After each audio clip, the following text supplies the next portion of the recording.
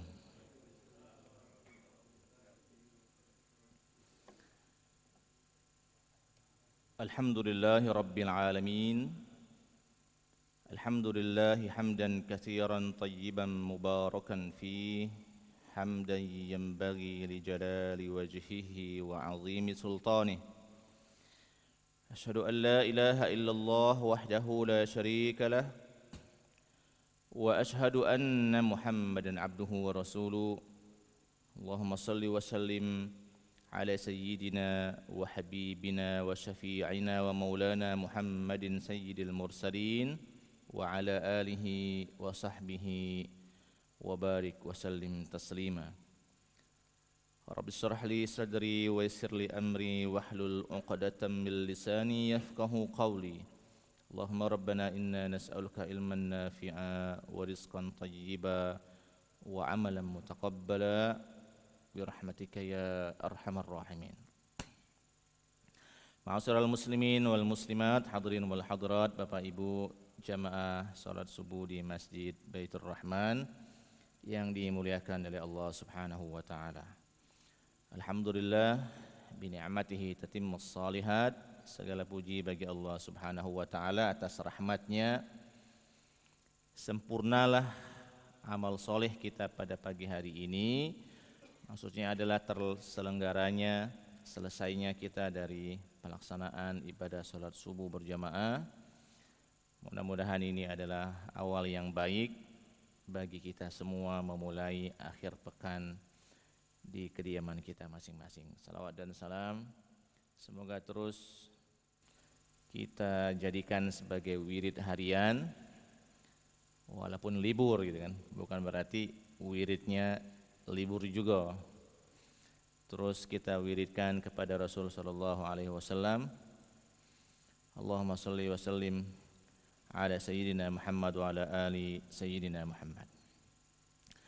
Bapak Ibu semua, selanjutnya kita melanjutkan pembacaan hadis dari kitab Al-Adab Al-Mufrad yang ditulis oleh Imam Al-Bukhari rahimahullahu rahmatan wasi'ah.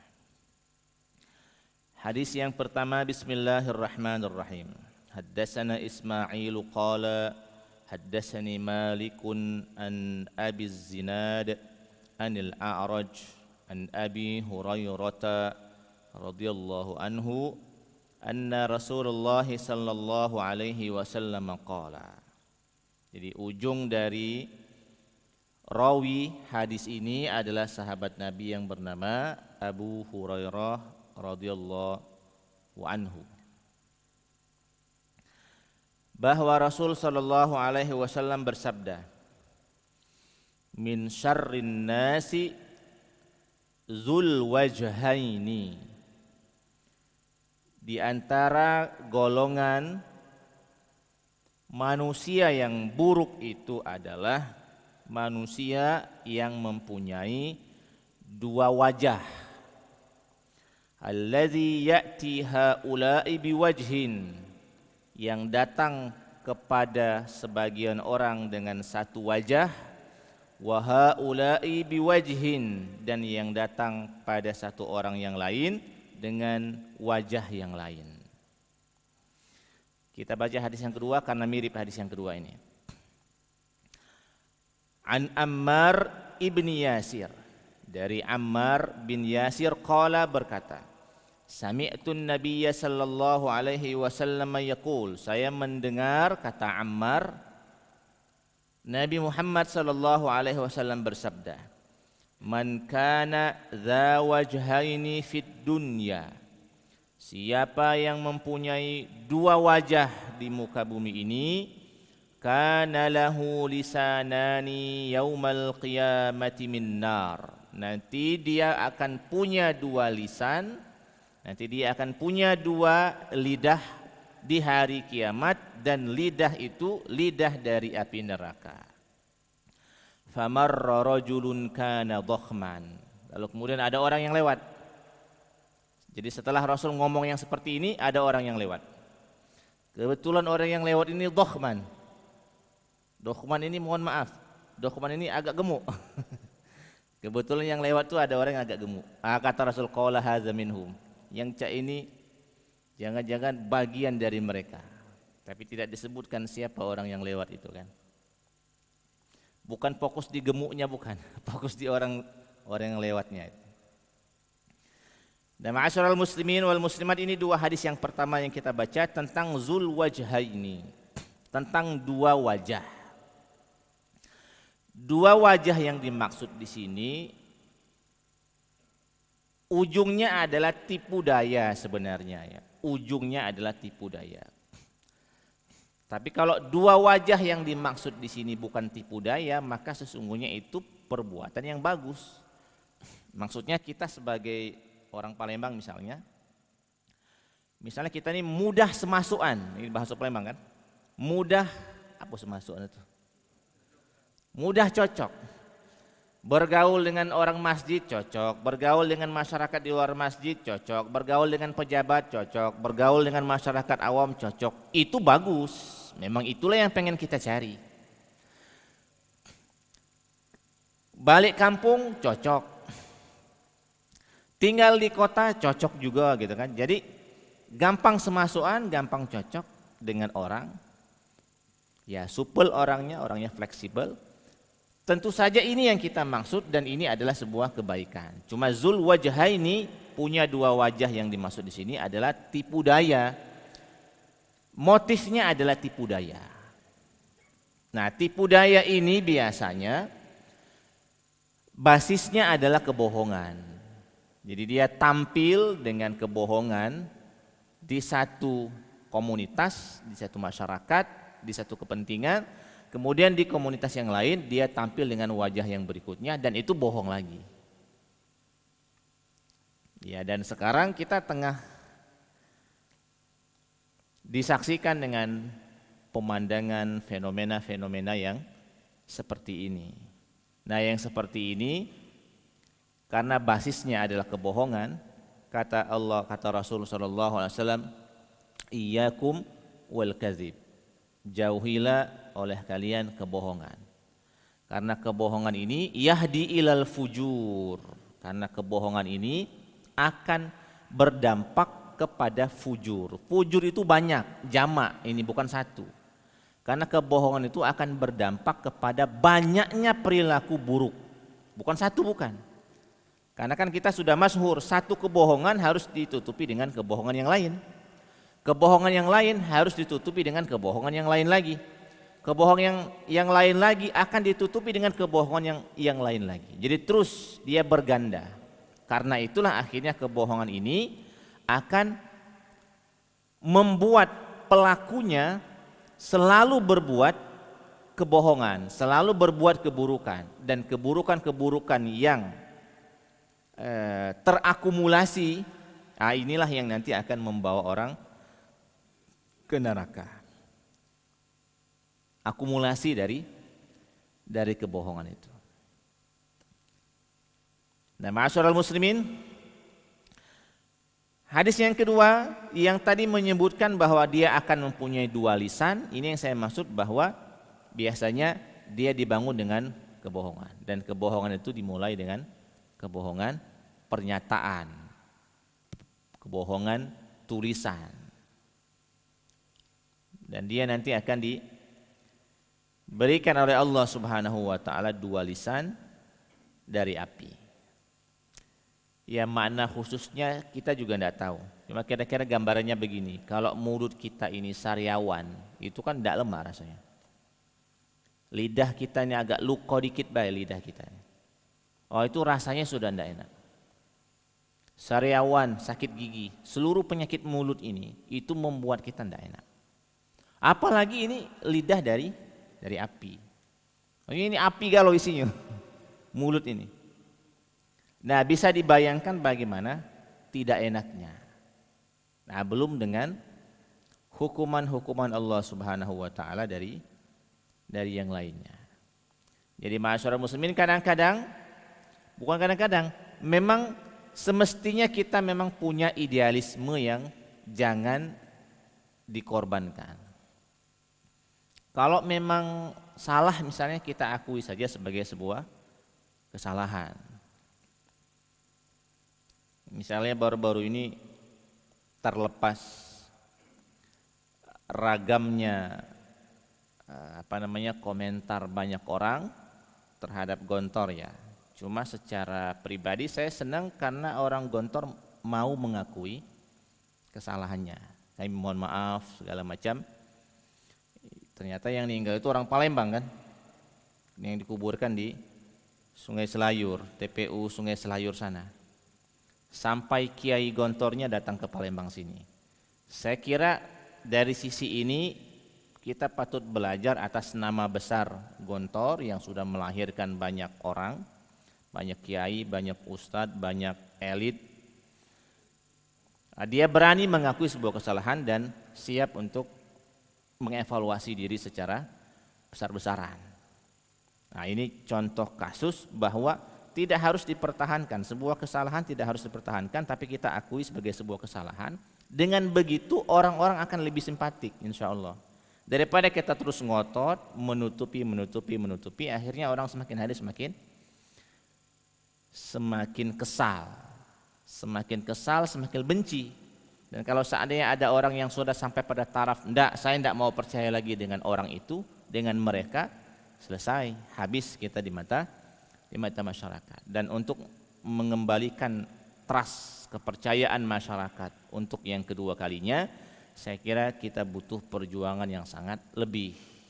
Nah, daripada kita jatuh dan down dalam taraf, kita sudah sampai taraf dicap orang sebagai pembohong, masih mending kita melakukan dan menyadari, mengakui misalnya kalau memang ada kesalahan, kita akui sebagai sebuah kesalahan. Saya kira ini titik poin dari dua hadis yang barusan kita baca. Berikutnya kita pindah ke hadis yang ketiga. Bismillahirrahmanirrahim. Haddatsana Sadaqatu qala haddatsana Ibnu Uyainah qala sami'tu Ibnal Munkadir qala sami'a Urwata ibn Az-Zubair anna Aisyata akhbarathu.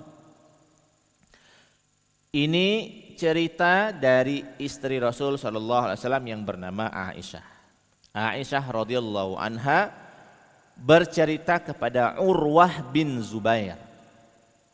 Kata Aisyah radhiyallahu anha, istazana rajulun 'ala Nabi sallallahu alaihi wasallam. Sekali waktu ada orang yang pengen ketemu Nabi, mohon izin pengen ketemu dengan Nabi. Faqala, lalu kata Nabi, i'zanu lahu, izinkan dia ketemu dengan saya. Tidak apa-apa, izinkan saja. Bi'sa ahul ashirah. Tapi Rasul memberikan ujung. Ada orang kira-kira mohon izin mau ketemu Rasul. Kata Rasul, oke, izinkan dia masuk. Walaupun sebenarnya orang ini, kata Rasul, adalah seburuk-buruknya orang. Jadi Rasul menyampaikan itu apa adanya. Oke, terimalah. Dia ini kemarin misalnya, dia inilah yang kemarin melakukan kebohongan. Misalnya seperti itu kan. Jadi Rasul memberikan ujung statement bahwa orang yang bakal datang ini orang yang tidak bagus. Falamma dakhala, lalu kemudian saat orang itu sudah masuk ke rumah bertemu dengan Rasul sallallahu alaihi wasallam, alana lahul kalam. Lalu kemudian Rasul sallallahu alaihi wasallam berbicara dengan dia dengan nada yang lembut, bukan dengan nada yang kasar, bukan dengan nada yang teriak-teriak, bukan. Jadi ngomongnya santai. Fakultu, lalu kemudian kata Aisyah radhiyallahu anha, ya Rasulullah, wahai Rasulullah, qultallazi qulta. Tadi kan barusan Rasul menyebutkan orang yang bakal datang ini bukan orang baik-baik. Summa alantal kalam. Lalu kemudian ngapo ngomongnya santai nian? Ngapo ngomongnya santai nian? Ngapo tidak agak wibawah dikit? Apa usir, apa bentak-bentak misalnya kan? Ngapo ngomongnya santai nian? Qala, kata Rasulullah sallallahu alaihi wasallam, ai Aisyah, wahai Aisyah, Inna syarron nasi, sesungguhnya orang yang buruk itu adalah man tarokahun nas, adalah orang yang dijauhi oleh masyarakatnya, ittiqa'a fuhsyihi, karena sebab orang itu kepengen menjauhi keburukannya. Ini dalam bahasa kitanya, kalau seandainya kita sudah mulai jaga jarak dengan orang, karena kaget salah omong, dia nak bermarah, kaget salah perilaku, dia nak bermarah lagi, sisip dikit kita yang dapat balaknya. Mending kita jaga jarak supaya kita terjaga dari keburukannya. Nah, orang seperti ini kata Rasul sallallahu alaihi wasallam adalah orang yang buruk. Maksudnya Rasul mencontohkan kepada kita semua, kalau seandainya kita bertemu dengan orang yang kita khawatir kita ini celaka oleh keburukannya, jaga jarak. Ya, jaga jarak itu jangan polo ditantangnya, kita ini jaga jarak. Yang paling buruk lagi, kalau seandainya orang tua jaga jarak dengan anaknya. Jadi wong tua misalnya, dia punya anak, lah besar anaknya ini. Dia tahu anaknya ini sisip dikit marah gitu kan. Akhirnya wong tua ini saat ngomong dengan anaknya ini selalu menjaga perasaan anaknya. Khawatir kaki anaknya ini marah. Nah, yang seperti ini sebenarnya harus introspeksi. Ini bagian dari uququl walidain. Ini bagian dari tanda orang durhaka dengan orang tuanya. Tidak kado ibu kita, bapak kita kalau ngomong dengan kita selalu merunduk. Karena dia nyago supaya kita ini tidak marah. Supaya kita ini sebagai anak tidak membentak-bentak. Terus terang ini citra yang sangat buruk. Jadi kalau seandainya ada orang tua yang berbicara dengan kita, berbicaranya plos, tidak ada jarak, tidak ada jaga sama sekali, oh itu bagus, justru itu tanda bagus bahwa kita memang tetap sebagai anak yang berada di bawah orang tua. Tapi kalau orang tua sudah mulai menjaga jarak, hati-hati nih yang dia ngomong dengan anaknya. Ini tidak bagus ini. Ini tidak bagus. Karena orang tua sudah mulai menghindari, jago aman, jago jarak. Nanti anaknya marah. Nah, terus terang ma'asyiral muslimin, ini menjadi perhatian kita bersama. Jadi kalau seandainya dirasa-rasa baik di dalam keluarga maupun di dalam masyarakat, orang kalau ketemu dengan kita ini caknya selalu jago aman, nyari aman, ngeci ibala. Itu sebenarnya tanda-tanda bahwa kita ini bukan orang baik-baik. Karena orang kalau baik-baik, biasanya orang itu ndak ada jaga jarak yang terlalu berlebihan. Paling jaga jaraknya itu adalah jaga jarak kesopanan. Itu aja. Jadi ibaratnya titik poinnya orang masih hormat dengan kita atas dasar adab, bukan atas dasar khawatir dengan keburukan kita. Misalnya ada orang dikit-dikit ngadukan misalnya ya. Ada orang dikit-dikit ngadu ke. Kita mulai jaga jarak kan? Iya, kita mulai jaga jarak. Khawatir kayak kena adu ke pula kita ini kan? Khawatirnya kan? Kita mulai jaga jarak. Orang ini misalnya orang ini terkenal misalnya di masyarakatnya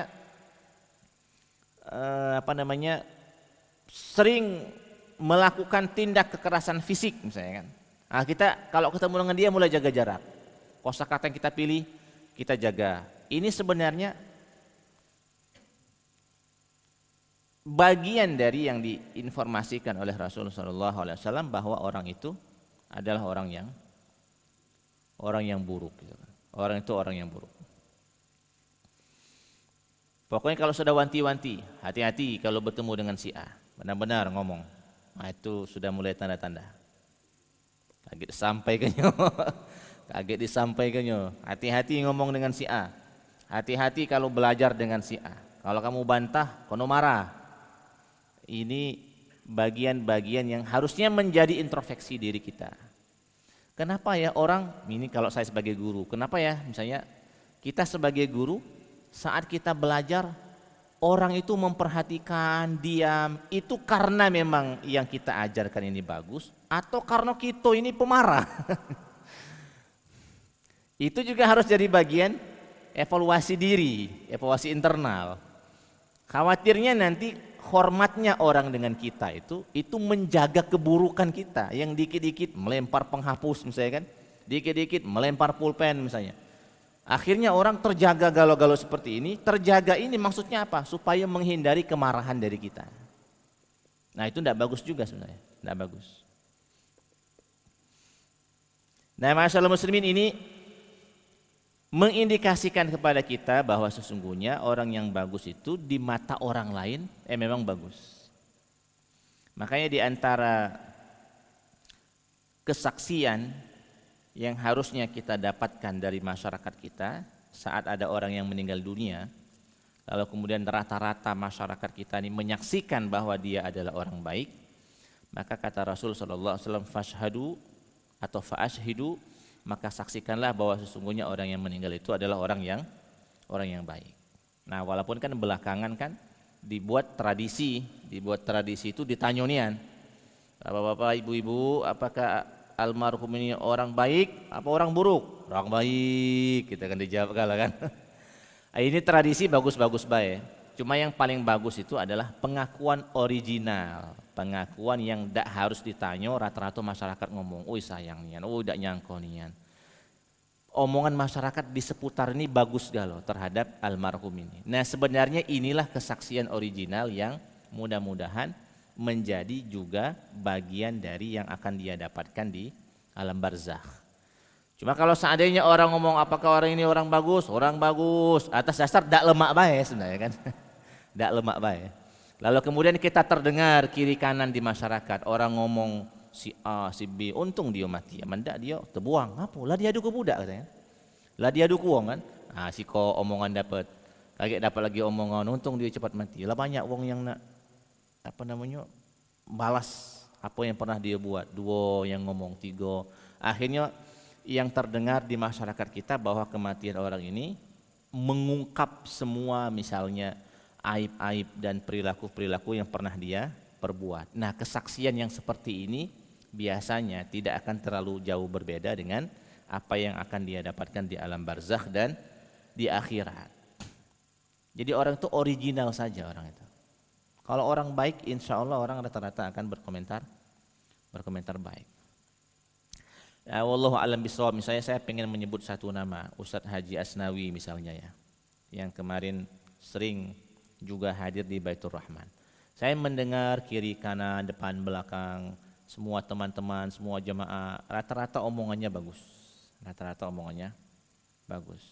Ya kita tidak memponis bahwa surga milik kita enggak, tapi rasa-rasanya beliau ini juga bagian dari orang baik yang kalau kita dengar ceritanya di mana saja, di Rodotul Ulum tempat beliau ngajar, tempat alma maternya di Madinah tempat beliau kuliah, kemudian di Izzatunah juga pernah, kemudian di Atibian, di Mariana, itu semua cerita adalah cerita yang bagus. Saya kira mudah-mudahan ini adalah bisyarah, ini adalah kabar gembira bagi keluarga almarhum, bagi istri almarhum, bagi anak almarhum.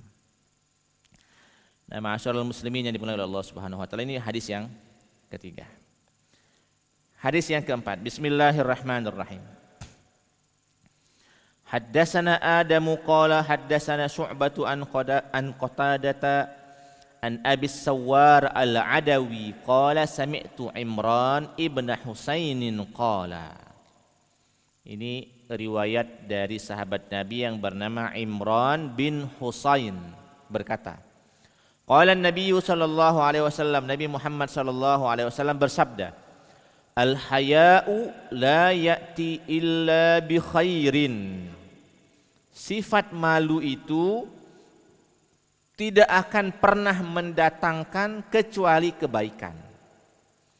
Faqala Bushair ibnu Ka'bin maktubun fil hikmah. Lalu kemudian Bushair bin Ka'ab ini menambahkan, ada katanya kalam hikmah, ada perkataan hikmah yang menyebutkan inna minal haya'i waqara. Sesungguhnya Sifat malu itu adalah kewibawaan.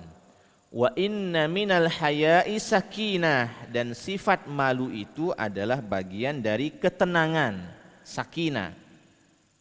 Faqala lahu Imran, uhaddisuka an Rasulillah sallallahu alaihi wasallam wa yuhaddisuni an sahifatik. Ini kata Imran saat beliau sudah menyampaikan hadis Nabi, kemudian ditambahkan oleh sahabat yang lain dengan perkataan hikmah. Kata Imran bin Husain tadi, aku ngomong hadis, kamu ngomong kata hikmah. Sebenarnya Bushair bin Ka'ab ini atau Imran bin Husain ini agak-agak kurang setuju hadis dibandingkan dengan kata hikmah. Ya, maksudnya kalau hadis, coba datangkan hadis yang lain supaya apple to apple. Kalau kata-kata hikmah, sampaikan juga kata hikmah yang lain. Misalnya ayat Al-Quran dibandingkan dengan perkataan manusia, maksudnya dibandingkan dalam satu tema. Saya kira memang ini agak kurang pas. Kalau sebatas penerjemahan atau penafsiran mungkin, tapi kalau seandainya pembanding, kata Allah Subhanahu wa taala dibandingkan dengan kata misalnya Mahatma Gandhi misalnya kan. Ini kan saya kira tidak apple to apple. Kalau ayat bandingkanlah dengan ayat, atau ayat bandingkan dengan hadis. Nah, kita komentari sebentar. Kata Rasul sallallahu alaihi wasallam, al-haya'u la ya'ti illa bi khairin. Sifat malu itu tidak akan pernah mendatangkan kecuali kebaikan. Ini sifat malu. Malu ini sebenarnya adalah bagian dari fitrah manusia. Setiap manusia yang lahir itu membawa fitrah sifat malu.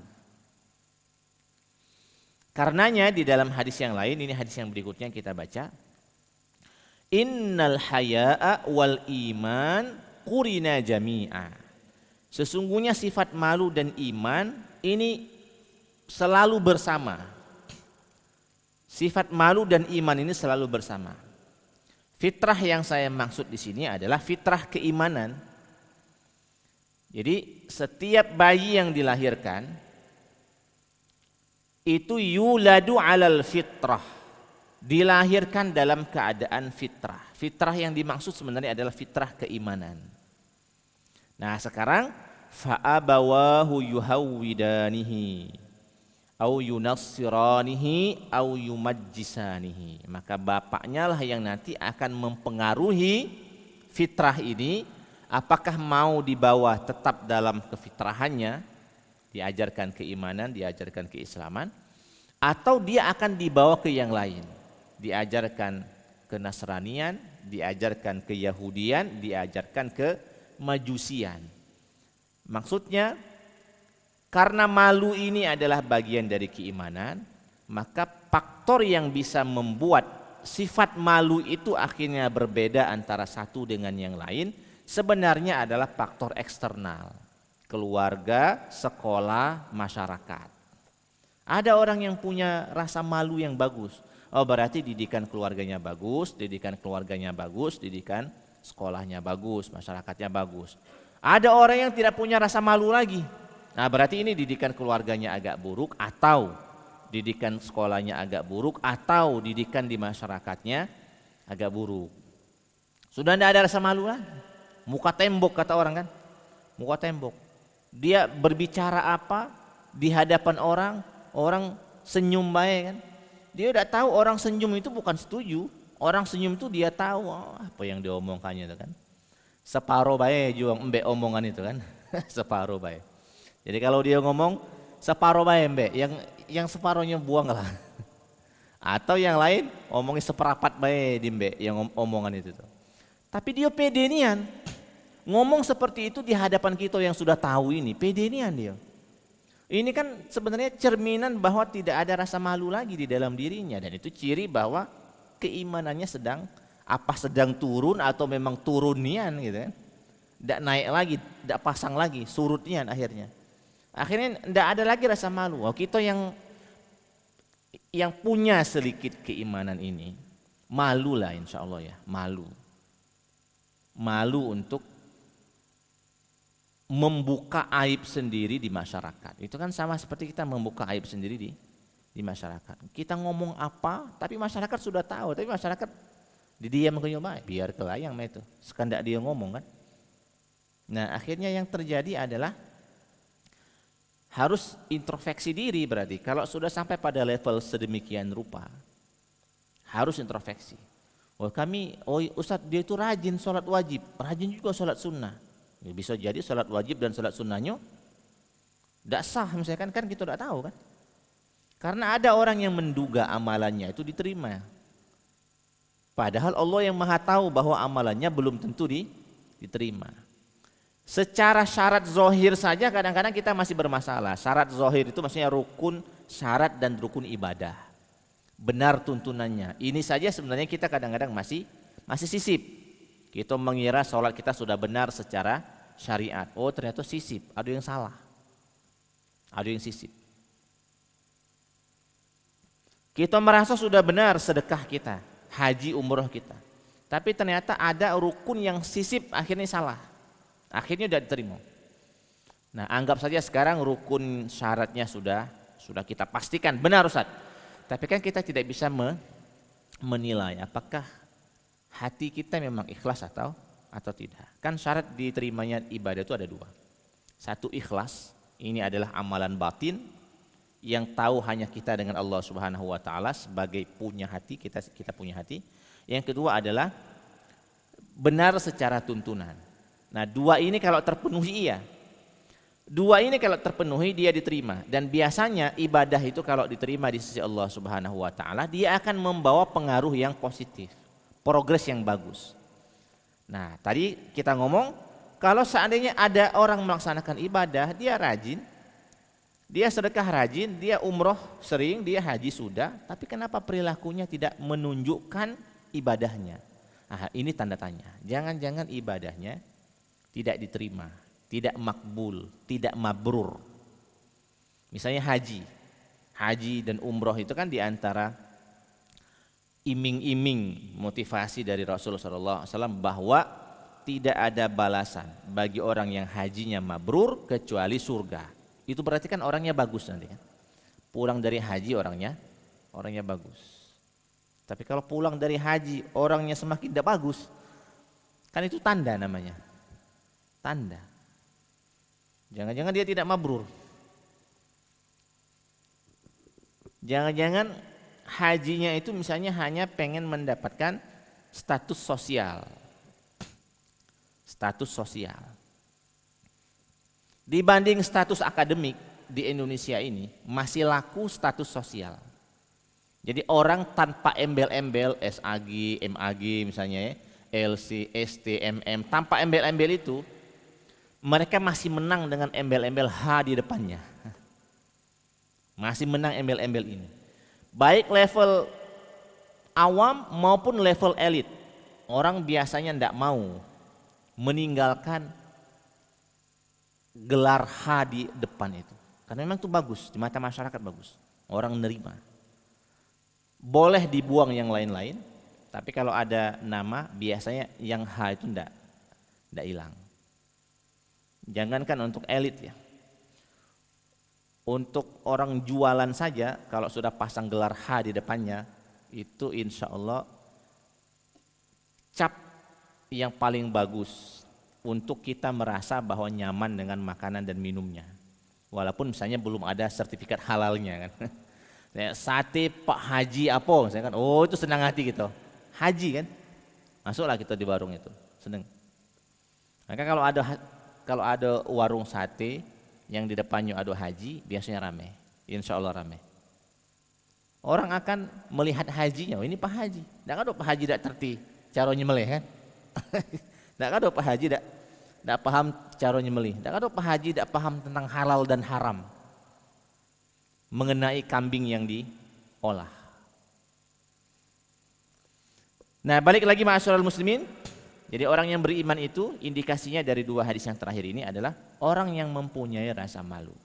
Dia malu karena dia tahu bahwa yang dia perbuat entah itu adalah sebuah kemaksiatan, entah itu adalah ketidaksopanan. Antara dua. Orang kita kalau merasa malu antara dua ini dugaannya. Satu itu adalah kemaksiatan, oh jangan malu. Ini haram, oh jangan malu. Ini tidak benar secara organisasi, oh jangan malu, ini diharamkan oleh Allah dan Rasulnya. Atau sekurang-kurangnya walaupun dia halal, walaupun dia bagus di mata syariat, tapi setidaknya jangan. Ini di mata norma adab kesopan santunan ini tidak bagus. Kita ngirimi orang oleh-oleh, tapi tidak dibungkus. Atau jangankan seperti itu. Kita ngasih orang walimah, orang kondangan, kita ngasih duit misalnya 100.000, tapi tidak dikasih amplop, kan tidak lemak kan? Oh jangan malu, agak tidak sopan kita ngunjuk duit, tidak pakai amplop kan? Kayak seolah-olahnya, rasanya itu seolah-olahnya. Kan kita merasa malu karena kita tidak sesuai dengan adat budaya. Oh jangan, misalnya kita ke kondangan pakai baju kaos misalnya kan, oh jangan malu. Walaupun pakai baju kaos ini tidak berdosa, jangan malu. Biasanya orang ke kondangan pakai baju kemeja, pakai baju batik. Itu saja sebenarnya sudah sangat bagus bagi kita yang mempunyai rasa sense of rasa yang sangat sensitif terhadap hal-hal yang kita sebut dia mubah sebenarnya, dia boleh untuk dilakukan, tapi atas dasar kita masih punya rasa malu, kita ngomong oh jangan, ini tidak bagus. Ibu-ibu misalnya menengahkan makanan minuman untuk tamu, tapi tidak ada taplak meja, biasanya dia merasa oh jangan malu, kasihlah taplak meja dulu. Itu kan bagus. Nah seharusnya sense seperti ini juga ada pada diri kita terhadap hal yang halal dan haram. Terhadap yang haram malulah kita, malu. Jangan sampai nanti karena terbiasa, ini kan ala bisa karena biasa, karena terbiasa, karena didikan lingkungan yang membuat kita tidak merasa malu dengan melakukan kemaksiatan, akhirnya kita merasa ini hal-hal yang biasa-biasa saja. Harusnya ini jangan. Ini yang dimaksud dengan hadis Rasulullah SAW yang tadi kita sebutkan, lingkungan eksternal lah yang akhirnya menggubris rasa malu ini, akhirnya keimanan kita semakin hari semakin menipis.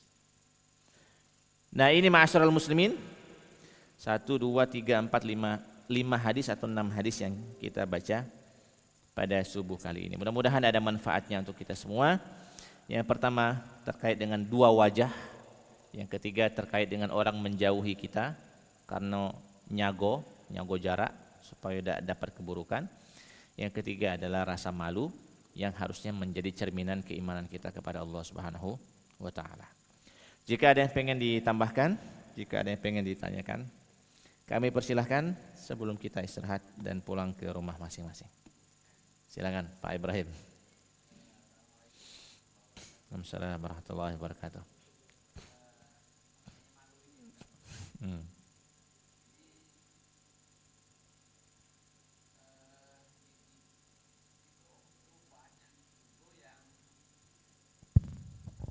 melakukan sesuatu yang baik Malu. Seperti kalau dia nak sholat ke masjid, Malu. itu malu. Karena salam. Atau nak berbuat baik lah kepada yang lain, itu juga malu. Takut dikatakan, oh cak bagusnya, cak ketakuannya. Tapi kalau dia berbuat yang kurang baik, malah bangga. Nah ini bagaimana ini Ustaz? Karena ini berlawanan dengan hadis tadi. Terima kasih Ustaz. Nah kalau tanda keimanan itu kita malu dengan perbuatan-perbuatan yang sifatnya bertentangan dengan keimanan. Kalau kebalikannya berarti habis malunya berarti kan? Berarti habis malunya. Jadi seharusnya kita malu tidak sholat, kita malu misalnya keluar rumah tidak menutup aurat, kita malu begini, seharusnya itu normalnya. Tapi kalau dia terbalik, malu sholat, malu sedekah, malu pakai baju yang menutup aurat, sedangkan kawin yang lain tidak malu, lah ini sudah terbaliknya berarti. Sudah jadi barang ini, Selangkah lagi bisa jadi orang ini kafir, bisa jadi kan, selangkah lagi. Cuma karena belum ada tanda-tanda kekafirannya, enggak. Akhirnya kita tetap menganggap dia sebagai seorang muslim. Nah, walaupun kadang-kadang begini, memang kadang-kadang ada beberapa kondisi ya, di mana kadang-kadang kita merasa sebenarnya itu bagus, tapi akhirnya kita merasa kita malu. Seperti yang tadi disebutkan. Jangan cak kehebatan kan, saya kan nak sah pertamunian saya kan, atau nak sholat ke masjidnya. Nah sebenarnya yang seperti ini adalah biasanya bermula dari sebab karena dia sendiri jarang melaksanakan itu. Orang kalau jarang ke masjid, tiba-tiba dia nak ke masjid, pasti dia merasa diri, wah ya aku nih ngapa tiba-tiba ke masjid ini kan, kaget dikola ke kawan kan, memang benarnya nah akhirnya dikola ke kawannya, nah datang gitu, mulailah tuh ini kan, mulailah tuh. Nah makanya terhadap orang-orang yang seperti ini dijaga, jangan dikolak ke. Yang jarang ke masjid, tiba-tiba ada ke masjid, itu jangan dikolak, kaget ngolaknya. Kapan lah 5 kali dia ke masjid, nah baru kita kolak. Kalau baru pertama jangan, kaget dia laju tobatnya ke masjid kan. Selama ini misalnya dia tidak pernah ngajak kita ke rumah atau tidak pernah sedekah di rumahnya, tiba-tiba dia sedekah di rumahnya. Mimpi apa katakan? Nah mulailah itu kan, kaget masih ngomong itu tuh, kaget ngomong itu tuh. Kalau lah dia sekali 2 kali sedekah, nah baru kita baru kita guyon. Gitu. Itu sudah terbalik itu Pak. Jadi balik lagi, kalau seandainya malu dengan perbuatan baik, tidak malu dengan perbuatan maksiat, ya itu sudah terbaliknya itu. Nah sekarang ini memang ada fenomena seperti itu ya. Ada fenomena seperti itu, orang berani buka-bukaan untuk perbuatan maksiat, bahkan berani men-share ke media-media sosial sengaja memang untuk dilihat orang kemaksiatannya. Sebenarnya tujuannya adalah biasanya adalah rating ya. Dengan begitu dia nilai jualnya naik, nah dia dapat duit banyak. Nah, ujung-ujungnya duit lagi sebenarnya. Banyak nih yang pengaruh harta. Berduit itu kata Rasul bagus. La ba'sa bil ghina liman ittaqa. Boleh berduit tapi bertakwa. Boleh berduit tapi bertakwa. Kejarlah berduit. Apalagi jamaah Baitur Rahman, kejarlah berduit. Insya Allah seluruh daftar pengeluaran jamaah Baitur Rahman tidak ada yang tidak bagus. Yang punya banyak duit, 1 infak Baitur Rahman, 2 umroh, 3 sedekah, 4 traktir, 5 ngirimi wong tua, 6 donasi, bagus galau daftarnya. Daftar pengeluaran orang yang berduit dan bertakwa. Coba lihat daftar pengeluaran orang yang berduit tidak bertakwa, lihat pengeluarannya. Katanya dulu ada orang Indonesia berjudi ke Amerika, Los Angeles. Dia judi di Amerika ini, naik jet pribadi. Kemudian karena judi di Amerika ini sudah berhari-hari, mereka rindu nasi Padang. Rindu nasi Padang. Akhirnya mereka ke Singapura. Dari Amerika ada yang ke Singapura. Di Singapura cuma beli nasi Padang bae. Sudah tuh balik lagi ke Amerika. Bayangkan pengeluarannya.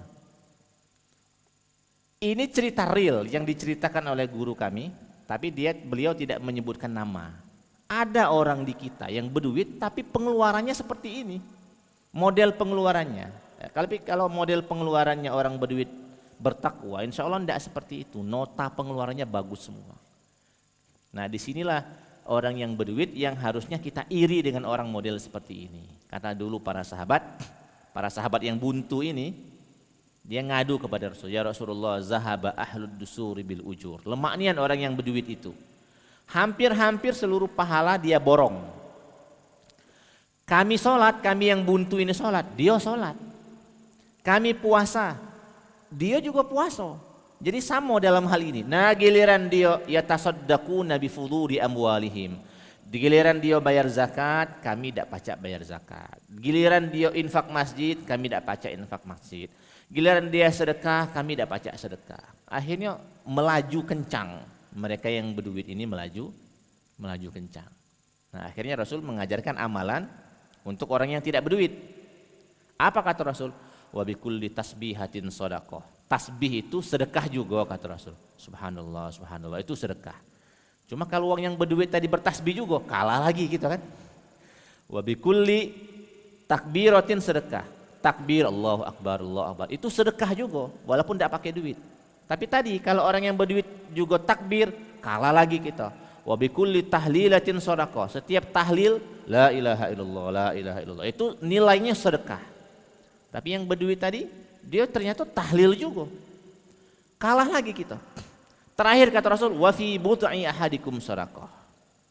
Dan hubungan suami istri itu sedekah juga. Nah, yang berduit tadi ini lebih banyak lagi rupanya. Sedekahnya. Kalah lagi kita kan. Akhirnya kalah lagi. Jadi seluruh lini kalah kalau lawan orang yang berduit dan bertakwa. Pokoknya bersyukurlah kepada Allah Subhanahu wa taala yang berduit dan bertakwa. Terima kasih nian. Hidupnya melaju kencang insyaallah dengan kebaikan. Ini Pak Ibrahim. Singkatnya. Ada yang lain? Boleh, kalau tidak ada kita cukupkan. Cukup ya? Subhanakallahumma rabbana wa bihamdika asyhadu an la ilaha illa anta wa astaghfiruka wa atubu ilaik. Assalamualaikum warahmatullahi wabarakatuh.